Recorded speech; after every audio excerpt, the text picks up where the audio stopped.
All right, here we go. Bombastic is presented by Hawke Media. We've got a special guest today.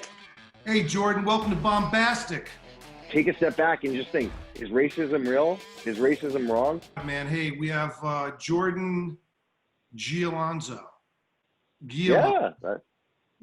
Giallanzo. The first time was the best one. Yeah, all right, that's good. So Jordan is friends with the producer, Steven, and he said, we need to talk to this guy. And I said, why? He looks like a bum. I don't know why we want to have anything to do with this guy, especially if you know him. The old Rodney Dangerfield joke, you know, I don't want to be a member of any club that would let me in. So, like, how the heck do you guys know each other? Oh, man, we've known each other for a very long time, since 7th grade photography class. Wow. Grew into a budding friendship through high school football and culminated with us winning the very illustrious senior superlative of best friends in high school. That's awesome, man. Well, listen, I know Stevie, so he had to be like the punter or like the long snap or something. What did he do in football? I would say he was like the 4th string center. That's cool, man. That's funny. That's very cool. Yeah. It's great. It's great you can have friendships for that long. Super cool, man. And he was in my wedding. And he was in your wedding too. Yep, last August he was a groomsman right there with me. Yep. That's amazing. And reading up on your history and kind of your background, you're from the East Coast, right? You guys from New Jersey or New York, Long Island? Exact. Well, I was born in Brooklyn, so I'd like to claim that I'm a New Yorker, but spent most of my education years in Marlboro, New Jersey. And you ended up going to Columbia Business School? That's right. Right. So that's a community college in Long Island.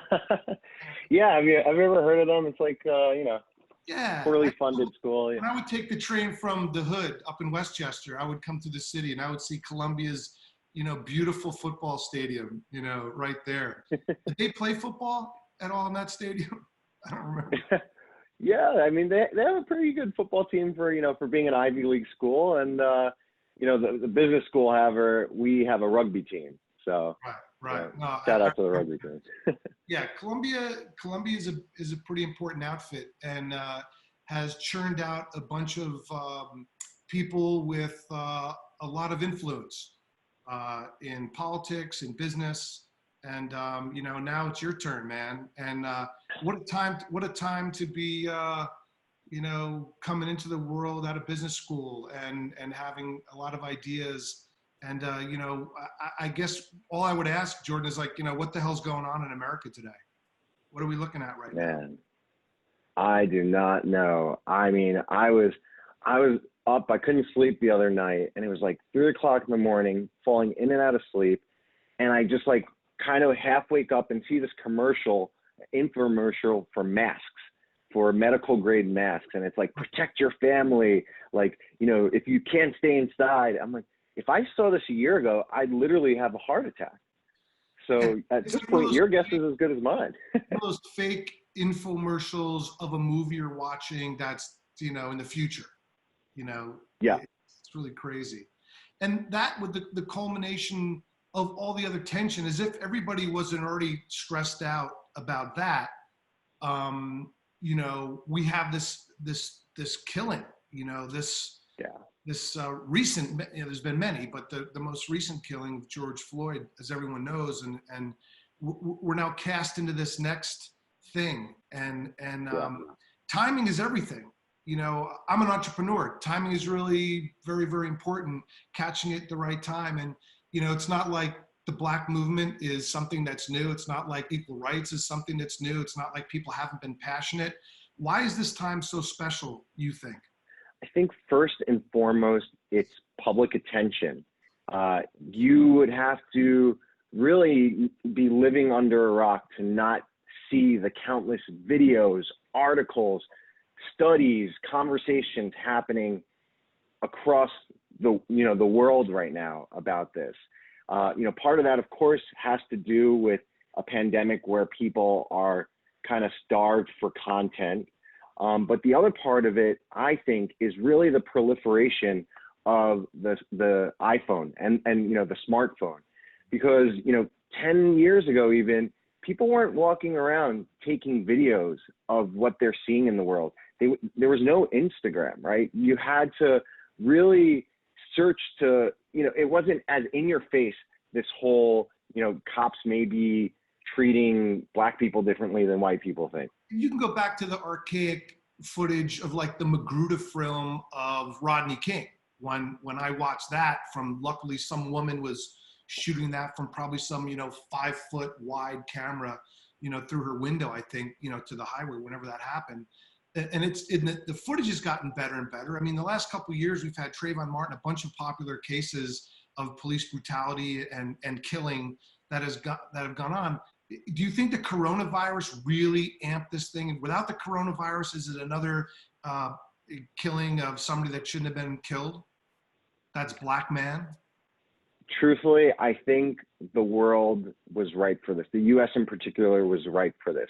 You look back a few years ago at Colin Kaepernick and people's reaction to that. It was, some was disbelief, some was anger, and there was a lot of skepticism of what he represented. You know, people didn't believe that there were such injustices to the degree that Colin Kaepernick let out.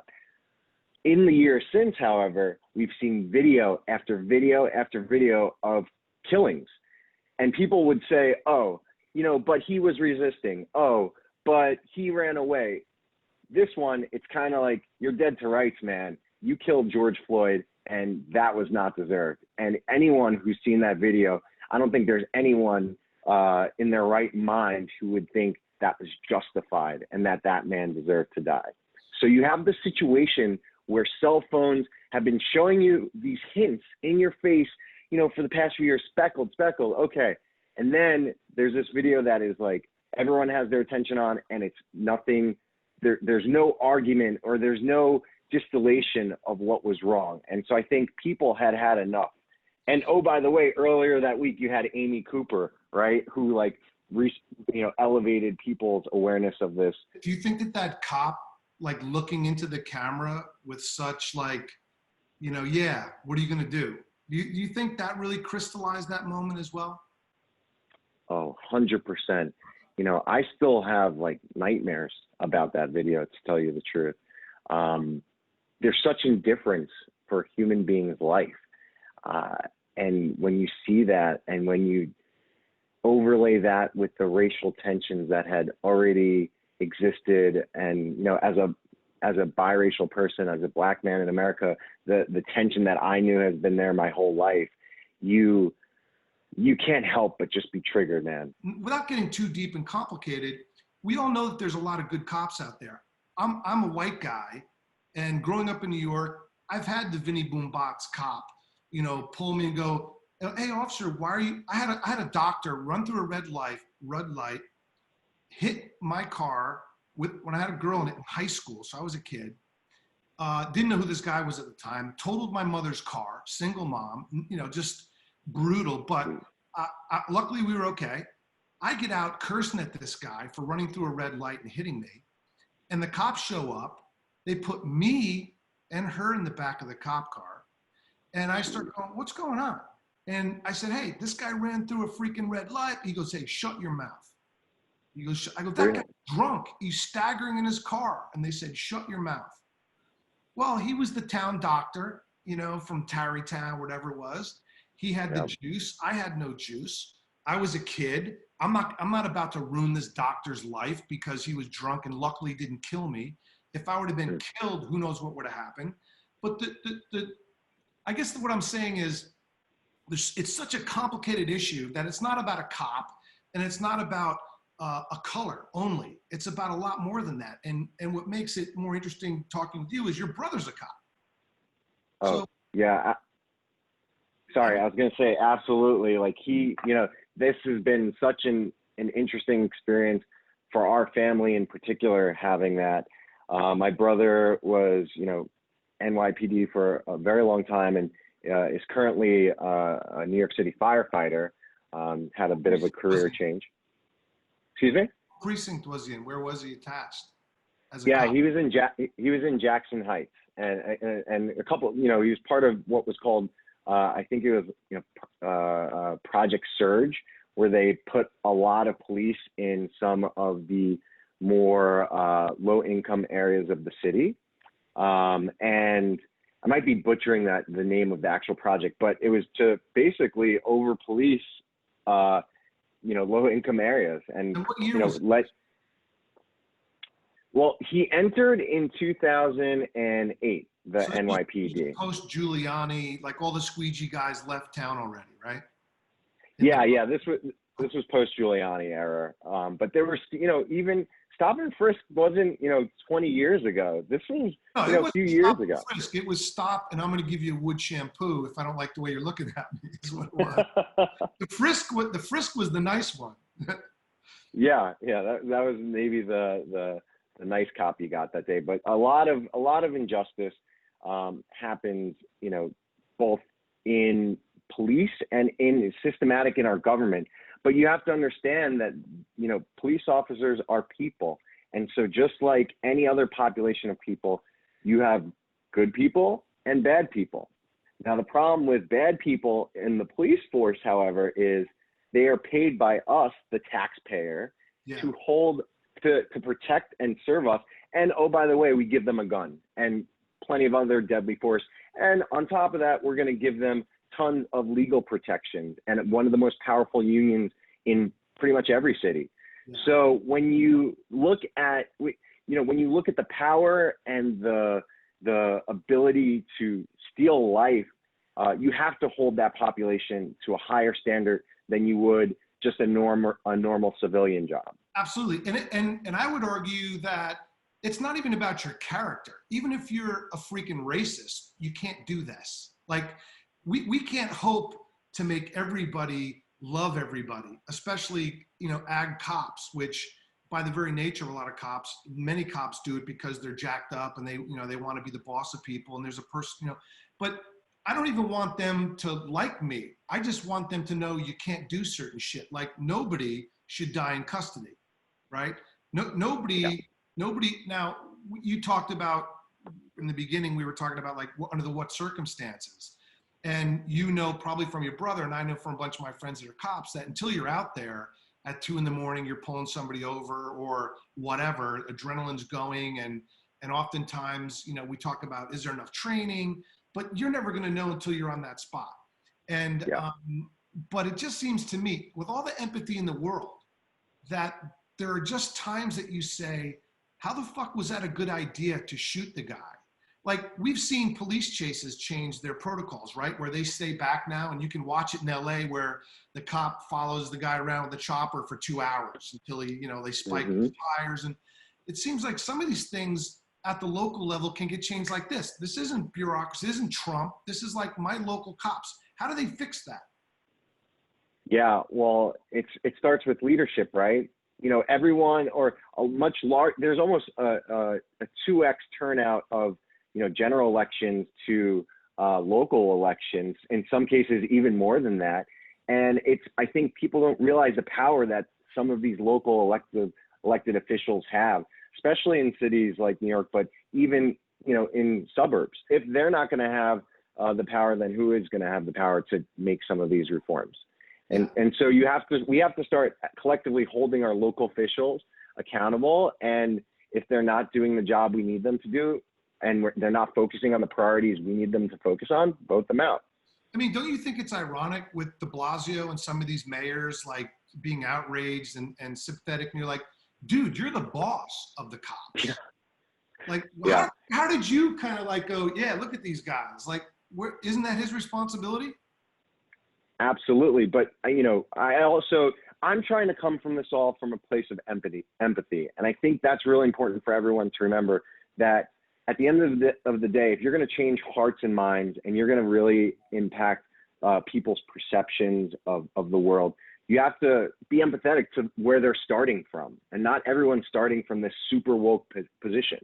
So even with elected officials, you have to understand they're trying to win another election. They have this big union, a big voting bloc that they're trying to pander to. And I'm not saying that's right or anything, but if we could empathize with that position, if we could understand that that's a lever that helps them make decisions, then we could start to build bridges to overcoming that. we can start to understand why it's important to limit the powers of certain police unions, or why it's important to have independent review boards. Until we come from the place of empathy of the people who can make decisions, and with the world in general, we won't be able to change things. We can't just like pound the table and scream right now. There's this like, there's two narratives. One, Black Lives Matter, and then All Lives Matter. And All Lives Matter becomes this whole, people go crazy. And when people hear Black Lives Matter, those people go, what do you mean? My life doesn't matter? And it starts this whole kind of conversation that spins around and misses the point, I think. And exactly. How do you clear that point up?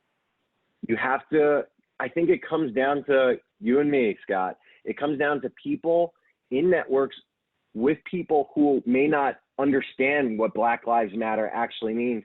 And if you're in a position of trust with that person, having an open dialogue with them about what it means and having a true, honest conversation to educate them, not to berate them, not to like punish them for being ignorant, to try to help them along, for the ride. The movement is much better with 150 million people than it is with 20 million people. And let me ask you this. The idea, and I hear people talk about Black Lives Matter, but I don't support the organization Black Lives Matter because there's talk about it, being Marxist in their roots and all these different political things and whatever. Do you think that causes harm, the political kind of tie in to what the leaders are versus the idea of Black Lives Matter? Do you think that they're going to be able to take advantage of this amazing wave of support, amazing wave of acceptance to this message from all walks of life? Do you think that they're going to be able to, like Martin Luther King, this thing and kind of really just keep doing the right thing and just outsmarting the people that are trying to dismantle his movement? It seems like they've got so much momentum. I'm nervous that somebody can flip the switch and it becomes political and they start, again, missing the point of the message and getting into the politics. I'm so happy you mentioned that, because like that term, all lives matter, just triggers me. And I think that a lot of people. Right. yeah. And I think rightfully so. It's like blatantly ignorant, whether you think so or not. But I think in response to your question, it's really, there's always going to be people trying to dilute a movement. There's always going to be people trying to skew the narrative to take away from what the actual movement represents.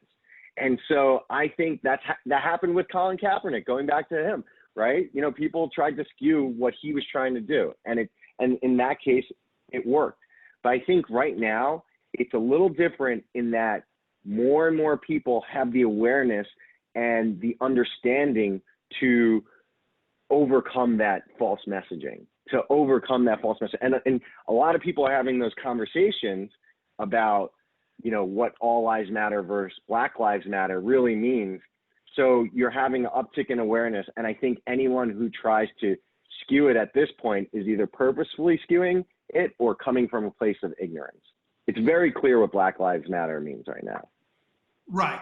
I think you're right. And it's a very clear message. What do you think the danger of this mob mentality now that is, I'm not talking about the looters. The looters are looters, man. That's not the people that I saw in the protests that had a message, that were there, peacefully. And quite frankly, protests aren't going to always be peaceful. You've got to be naive to think that.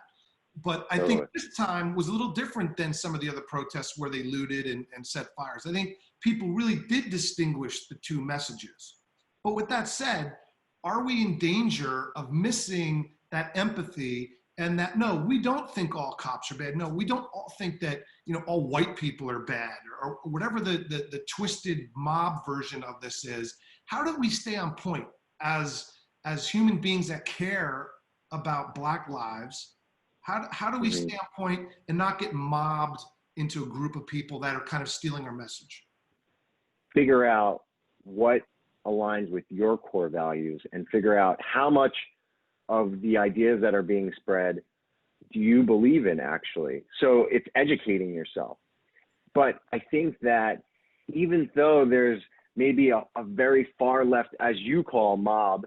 But I would consider them just people who have like maybe detracting views or more extreme views than other people. I think you can agree with their direction and maybe have finer nuances to your opinion as to what parts of policing should be defunded, if at all, or what should be done from a policy level. As long as you agree with like the unarguable point that systemic racism is here, it's real, and it's wrong. And I think if you can align with those things at a basic level, which any kind-hearted, reasonable human being would, then you could start to get in line with the direction and, peel off at the points, you disagree. So, let's say this leads to like a Bernie Sanders 2024, candidacy, right? If you don't agree with Bernie Sanders, but you still believe that like, Black Lives Matter, which is something obviously he believes in, like, okay, peel off and, vote for someone else in the primary. That's fine. But I think directionally, you have to align, like everyone should be aligned with the message of racism is bad. Let's cut it out. Like, let's stop racism and do what we can. And you just figure out how your life fits into that. So knowing this alt-right movement, knowing the people that as soon as you say Black Lives Matter, they go, so white lives don't matter? As a tactic, I'm a strategist, tactician, entrepreneur guy, and I think of solving problems, building companies, doing that shit. And I'm thinking, if I say Black Lives Matter, and the people that I know that don't get that are going to trigger to, oh, really? So my life doesn't matter? Blah, blah, blah, blah, blah. What is it then that the movement can do to say something that doesn't trigger the people that that don't understand yet, right? So yeah. You automatically get defensive. And so the whole, there's no, I in team kind of mentality of that sports analogy. Yep. I think the movement is missing the psychology around getting those people who probably agree that there's racism, probably agree that blacks have been mistreated, pulled over, profiled. Like it's like global warming.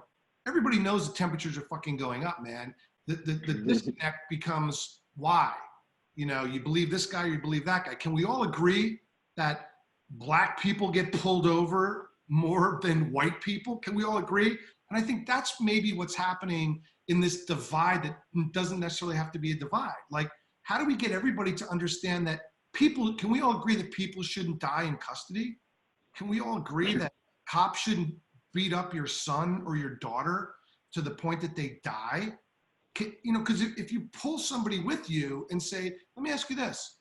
What if you thought that your daughter got pulled over by a cop and she was drunk and pissed off, she just got a fight with her boyfriend, she scratched the cop by accident, she was, for whatever reason, and he kills her.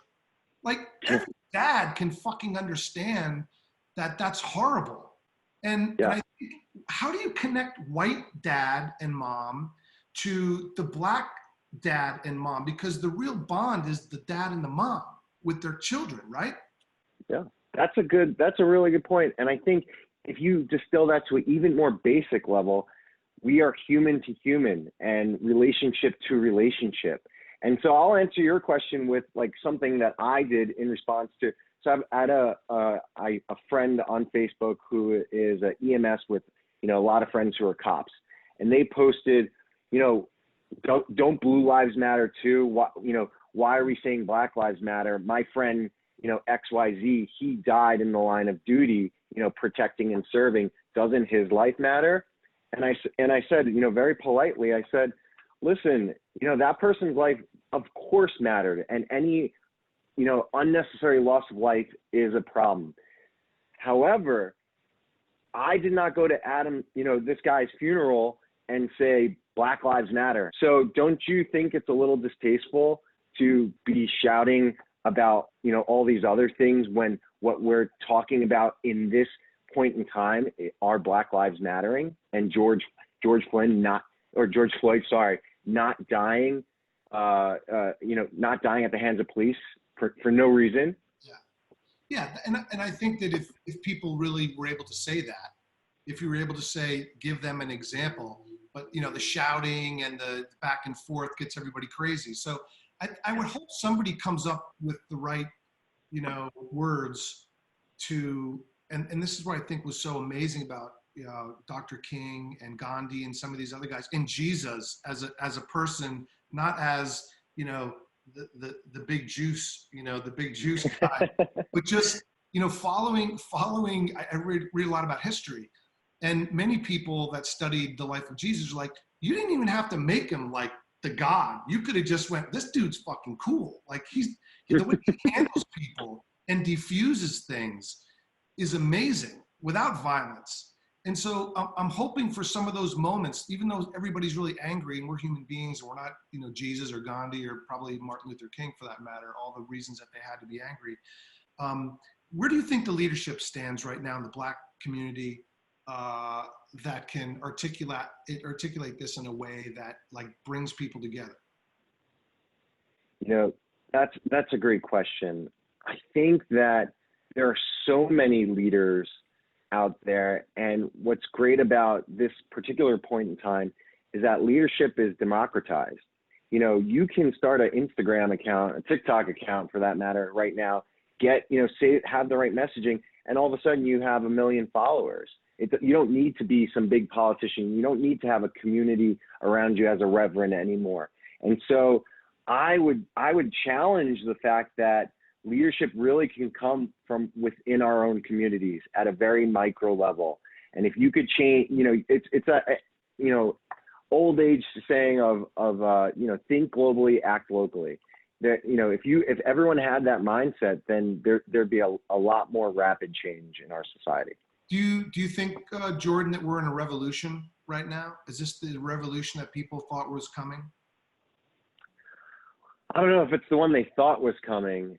I think it is one that has been long needed, and it's a fight that will continue for a while. No one's gonna turn on a switch in 2020 and say, "Oh, racism's gone." But if we look at history, you know, as a fellow student of history, you see things changing steadily and then in big spikes. And so I think, you know, just as in the 60s and, you know, just as we can even go further back in the Civil War, I think we're at another inflection point, you know, for various reasons, a lot of which we spoke about, you know, cell phones, social media, democratization of messaging and content. I think we're at another point where there is the potential for a very big inflection point that leads to really circumstantial, you know, really significant change.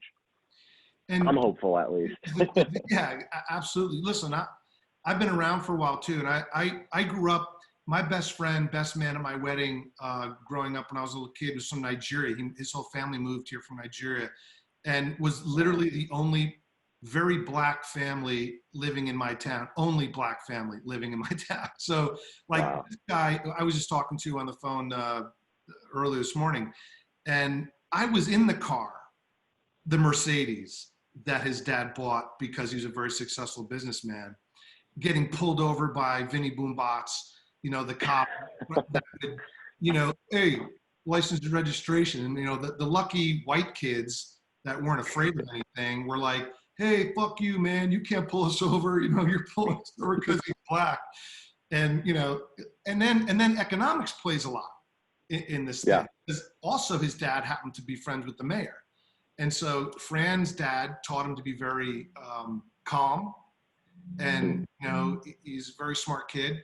And he's like, you know, you had no reason to pull me over, and you're harassing me, and it's not cool. And, you know, you're going to my dad's going to talk to whoever the mayor was, and, you know, he's going to talk to you tomorrow. And he's like, yeah, boy, you don't know what blah, blah.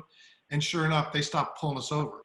So economics have a lot to do with this kind of how are we treated, Black, white, doesn't matter. The more money you have, seems like you get treated a little bit differently. Would you agree or disagree?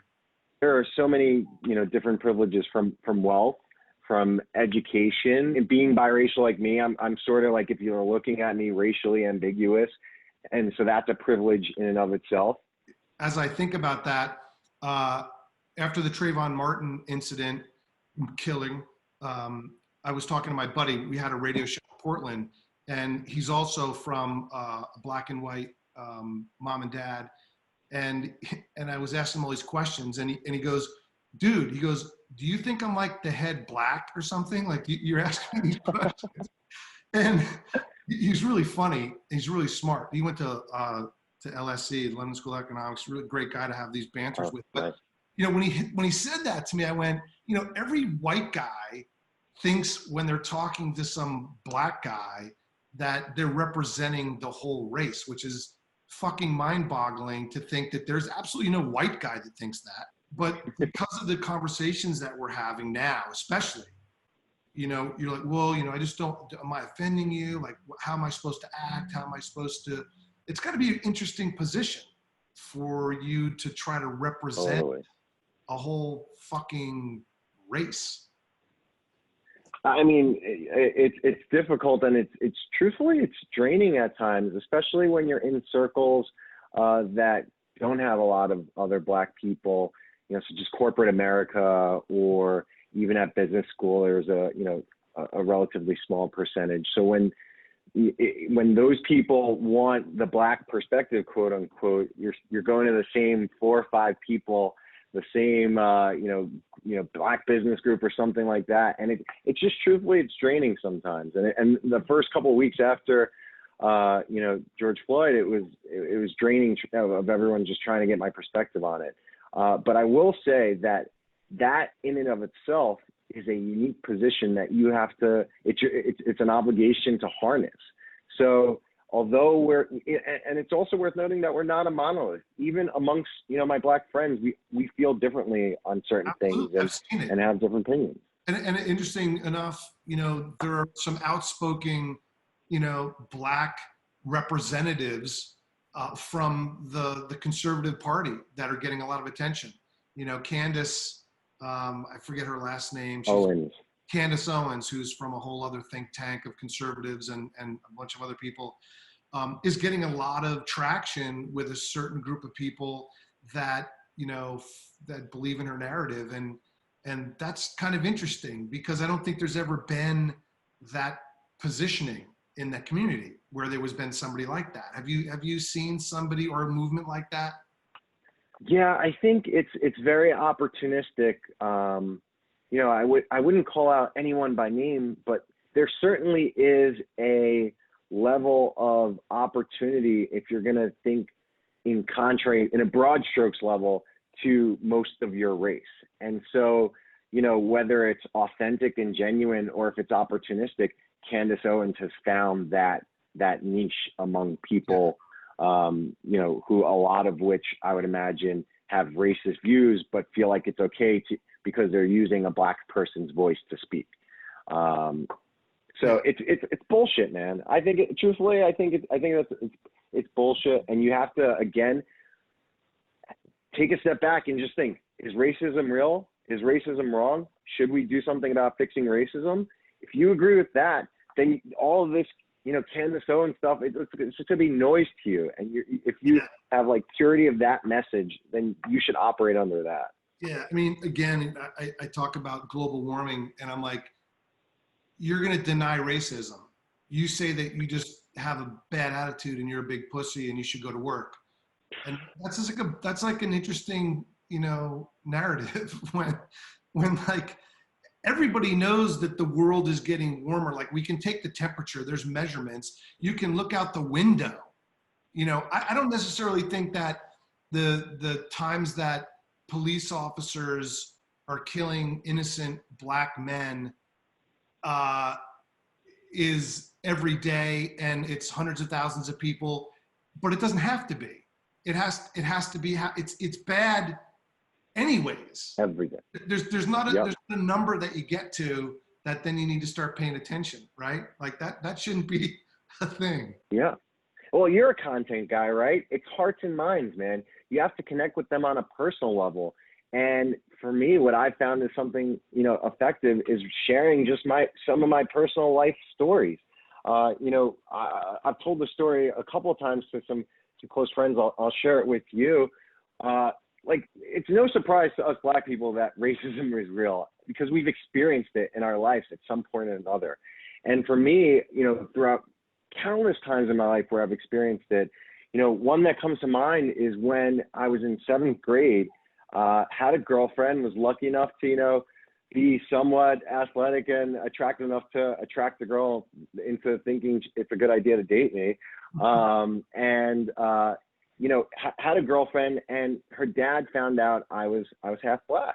And so we were over, me and a bunch of friends, including our good friend Steve, were at the house, and he found out I was half Black, and he basically insinuated I shouldn't be dating his daughter and showed me his gun. He flashed his pistol from his holster on his hip, and he's like, "Do you really think it's a good idea to be dating my daughter?" And as a kid in 7th grade, I was terrified. I didn't know what to do. I didn't know how to react. I couldn't process that. And that's just one anecdote in a lifetime of experiences that, we're feeling, we're seeing, we're hearing on a daily basis. So if you can share personal stories, if you can really take people along for the ride, it's right or wrong. There's no denying it. So if you can really just educate and share with them, then I think any reasonable person, unless you're purposefully trying to avoid the truth, you will come along for the ride. How do you think about the word being a racist? I think the word is bastardized often to things that can be better defined. Not better attributes, by the way, but better defined than the word racist. I think we're at a maturation in this conversation that people have to start actually being more specific about what that definition is. What's your thought about that? I couldn't agree more. I think, however, in terms of education, you have to teach people the broad strokes before you get through the specific nuances. You have to know the difference between a Democrat and a Republican before you can decide between a centrist and a liberal, or a socialist. And so I think that broad strokes, we have to educate people that racism is real and what racism, the many heads of racism. And then you dive into the specific nuances, because I do agree that if someone hears, hey, you're being a racist, they jar up, they get defensive, they think, oh, I'm a good person, how could I be racist? Racist is obviously a bad person. But just because you're good, you may be a good person, you may be ignorant and not realize you're doing something that's racist or doing something that's ignorant that has racial charge to it. Yeah, I think that's a big look generationally. And your grandparents, your grandmother, whoever, there was nomenclature that's used in the time that was popular, from whether it was Negro, whether it was colored, whether it was Black, and then it went to African American. These are things that you hear old people talk about all the time. How am I supposed to keep up with this? I don't mean anything. I love this kid like my son. You hear these conversations. People get triggered, especially, look, I've had a 29-year-old, 26-year-old, 23-year-old, and a 21-year-old. And knowing me the way that they know me, every once in a while they say something to me like, Dad, that's racist. And I'll go, first of all, don't talk about being a racist, all right? Let me explain to you that there's a big difference between the use of a term that's no longer in your mind acceptable or in certain cultures acceptable. And I always default, and I try to teach them, default back to intent. Don't be so quick to judge people because you think they're a racist because they make a comment. I'm not talking about the obvious ones that you and I, it should be hopefully fairly obvious as a racist comment, but just some of the things that I think take away the importance of knowing when someone is a racist. If you call everybody a racist, then the people that are really the racists get a free pass because they'll be, oh yeah, whatever. That's why I think it's important. I think somebody needs to figure out a way to do this better than what society is doing right now. Yeah, and that's an interesting point, and that's I think that it would be hard to achieve. It seems like a little bit on the idealistic end of the spectrum. If you can simply point out to people that an action can be perceived or can hurt someone because it has racial charge to it, because it is it can be considered racist, then I think it's our obligation to be empathetic and to some degree give people a little bit of benefit of the doubt. Like, give people a little bit of rope that, you know, if everyone got judged by their worst moment in their life, then everyone would be, you know, in jail or should be feeling pretty shitty about themselves. Yeah. The fact of the matter is, like, people make mistakes. And I think that, you know, you use the word empathy. I think it's a super important word going forward. You know, we're in a very charged moment in time right now. And, you know, you and I are going to get up every morning. We're going to walk out the door and people are going to look at us and they're going to judge us before they even know who we are. They're going to judge that you live in Brooklyn or that I live in Santa Monica, that I'm white, that, you know, you look like you might be black and what's this guy's story? I look like some, you know, 50-something-year-old white dude. He's probably super conservative. He probably is a super racist. Like, people are going to judge me. That's the part that I think the mob, and I don't mean mob, Black Lives Matter mob. I just mean the mob of any mob. They move with a momentum that's scary, and it's like a wave that comes through that just kind of gobbles things up, and it becomes very powerful. And I think that with that power and with the moment in time that we have right now, where people are paying attention, so important to have the right leadership in this movement that does exude empathy, like Dr. King did, that like understood. People are mad, people are frustrated. You got to understand what people have been living with, but you also have to understand this other group of people, because to understand this other group of people is going to help you communicate to those people, not what we've seen in the last, you know, our 8 to 15 years of our political system going sideways. Where's the voice that you can feel is passionate but controlled and still, you know, saying things in a way that isn't trying to be nice, because it's the nice is over. Like, people don't want to be very nice right now, but they can still be compelling. You know, I raise money for companies. I get compelling. I'm fired up, but they don't want to think I'm a lunatic, because then they won't give me any money. So there's a balance between being really passionate about something, you know, and being out of your mind emotionally, right? So I hope we find some leadership. I hope we find a good vice president, a good vice presidential candidate. I am praying every night for the right answer to that. I don't know what the right answer is. Do you have an opinion on that? I would love to hear it. You know, I was a big Kamala fan for the longest time, and I still am. You know, not only for what she represents, but just the fact that she does have the expertise. She has the resume to be a great political leader. At the same time, there is a significant, you know, risk to having a former district attorney as your vice president. That's just where we're at right now. Because of what just happened with the police? What happened a month ago was the equivalent of a mass casualty event. Like, the trauma that people felt from this, myself included, it could only be assimilated to like a death in the family. It was more extreme in many different ways than even that for me. You know, from insomnia to nightmares to like not being able to focus or not having an appetite. It was a traumatic event for a lot of people. Yeah. Well, I hope it's going to be the first time that the presidential election is really a vice presidential election, because Biden, you know, is pretty cooked. I mean, the guy seems really cooked, and I hate that, because 15 years ago, maybe 10 years ago, Joe Biden, you know, was on whatever game he was on it, and I don't think that he's on it now. And I think that doesn't matter if you're on the right or left. I think that Michelle Obama, if she decided, and she never will, unfortunately, if she said, I'll run for president, she'd win. She wouldn't have to spend $1. I think she would win. But, you know, great. we're going to get to a whole other experience that we've never had before, where you're electing a person to get this person. almost. Yeah, well, at the same time, let me give you some solace in Joe Biden. I actually am a fan of Joe Biden.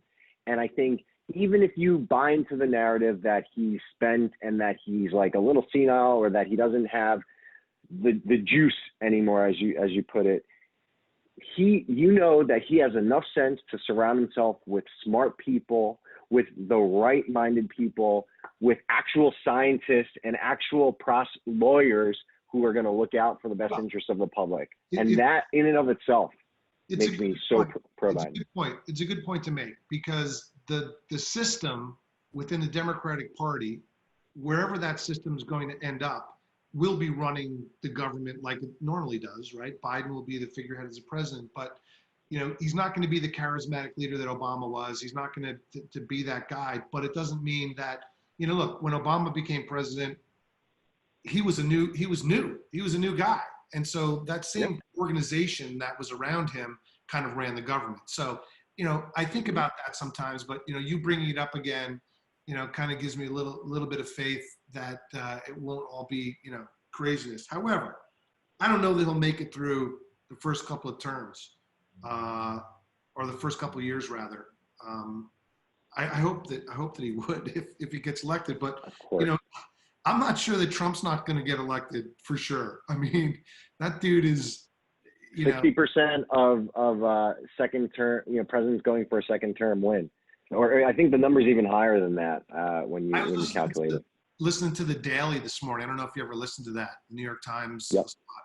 And I was listening to the report about how, they're saying Trump is getting killed right now in the polls, and Biden's, is a natural leader and all those other things. And I think, geez, don't let people feel like it's a no-brainer anymore. Like, don't do that. Don't create publicity that Trump's shot already. Like, I don't know why the media does that when regardless of what the numbers were. If you don't want the guy to get elected, then don't talk about him. 1, 2, don't say that there's no way he can win. I mean, we know how that worked last time, right? Totally, you're 100% right, but it's actually a media tactic, or it's a political tactic that's been used often. It's meant to demoralize Trump's base. By saying he doesn't have a shot, they're trying to demoralize his base. Absolutely, tactically, no, that's the strategy. Only that has like this other thing that happens. The other thing that happens is what we watched happen with Hillary Clinton. So even though that was kind of a very similar tactic, although not quite as necessary as it's needed today, they've got to be careful about that, I think. Voter turnout is something that is really important to me, and what I've concluded is like my unique way of contributing to the future and to making meaningful change. So I'm trying to develop an app around improving voter turnout, specifically among youth. So I'm in the development phase of that. It's in stealth phase now. I don't want to take too much juice out of it, but it's really meant to improve youth voter turnout, which is historically low for so many reasons. Yeah. Just including the fact that they're not targeted by the people trying to increase voter turnout most of the time, because people know that, mainly old people vote and people in unions vote. And so people try to target those people. Yeah. Youth, I think we're ripe for a youth movement. I think we have the tools, we have the technology, just figuring out the right set of features, right set of, incentives and barrier lowering that will enable us to affect in a big way. So I'm fully dedicating myself to making meaningful change, and I think I really believe that this app is the way. So who wins, the young burners or the young Republicans? Who gets more activated?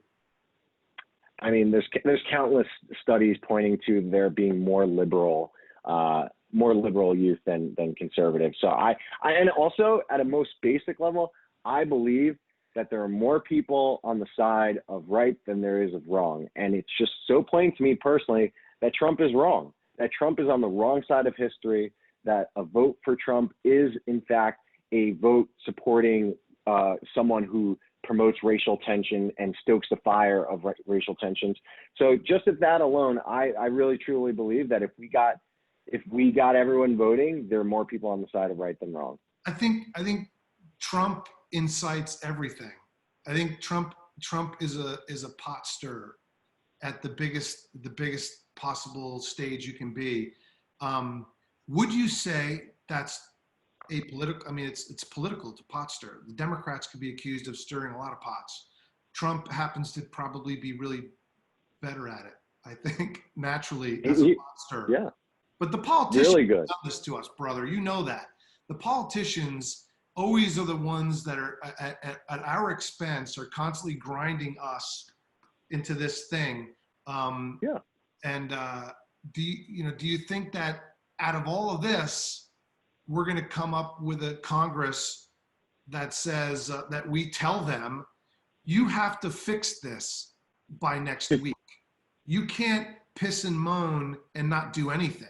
You can't not, modify ancient immigration laws. You can't not participate in gun laws. You can't not participate in, the criminal justice system at the local levels and influence those things. Do you think that out of this, Congress will not be able to continue to just grind and be affected by the lobbyists? Has that thing broken as well?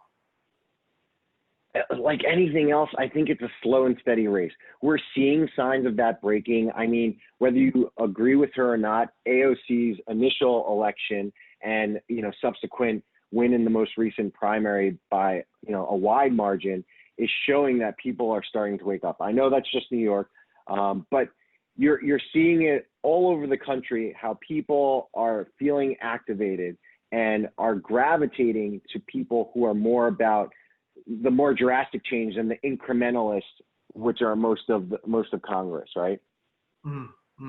Interesting. Yeah.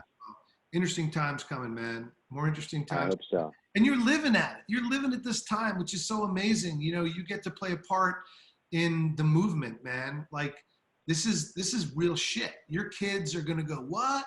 Dad, Mom, what? Like, what were you doing when this was happening? Yeah. How did it affect your life?